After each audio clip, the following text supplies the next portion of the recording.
এটা ভাল খবৰ আছে দেই। ভাল খবৰটো হ'ল এতিয়া কংগ্ৰেছ দলৰ মানে দিল্লী নিৰ্বাচনৰ পাছত কংগ্ৰেছ দলৰ পৰা আমালৈ ফোন কৰিছে, ফোন কৰি এতিয়া আমাৰ লগত যোগাযোগ কৰিছে। ইতিমধ্যে আমাৰ লগত যোগাযোগ হৈ গৈছে কংগ্ৰেছ দলৰ, আৰু কংগ্ৰেছ দলৰ যোগাযোগ হৈ এতিয়া তেওঁলোকে আমাক অতি স্পষ্টভাৱে কৈছে যে এইবাৰ 2026 চনটো একেলগতে নিৰ্বাচন খেলিম। গতিকে মই আপোনালোকক গোটেই অসমৰ মানুহক এটা ভাল খবৰ দিছোঁ যে কংগ্ৰেছ দলে 2025 যিটো উপনিৰ্বাচন আছিলে, বিহালী আপোনাৰ বঙাইগাঁও, এই যিটো উপনিৰ্বাচন আছিলে, এই উপনিৰ্বাচনৰ সময়ত বিৰোধী ঐক্যমঞ্চ এৰি থৈ গুচি গৈছিলে নহয়।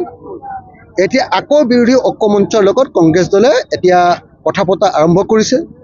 বিৰোধী ঐক্যমঞ্চৰ সভাপতি সম্পাদকক ভূপেন বৰাৰ ঘৰৰ আপোনাৰ যিটো পিতৃৰ কিবা অনুষ্ঠান এটা তালৈ নিমন্ত্ৰণ কৰি নিছে, আৰু ভূপেন বৰা ডাঙৰীয়া মোলৈও ব্যক্তিগতভাৱে তেখেতে মোলৈ ফোন কৰিছে, আৰু আমি সকলোৱে দীঘলীয়াকৈ কথা বাৰ্তা পাতিছোঁ, আৰু কথা বাৰ্তা পাতি আমি সিদ্ধান্ত লৈছোঁ যে আমি একেলগতে কংগ্ৰেছ, ৰাইজৰ দল আৰু অন্যান্য বিৰোধী দলবিলাকে একেলগতে 2026 চনৰ ইলেকশ্যন খেলিম, বৰফ গলিম। মানে আমি 2026ত একেলগে নিৰ্বাচন খেলিম।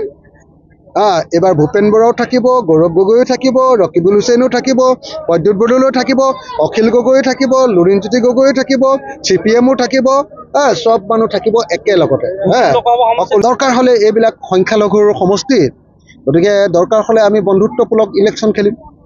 যদি কোনোবা ছিট দিয়াৰ ক্ষেত্ৰত অসুবিধা হয়, যদি দিগদাৰ হয়, তেতিয়াহ'লে বন্ধুত্বপূৰ্ণভাৱে খেলিম। ইয়াততো বিজেপি জিকিব নোৱাৰে, আমিয়ে জিকিম।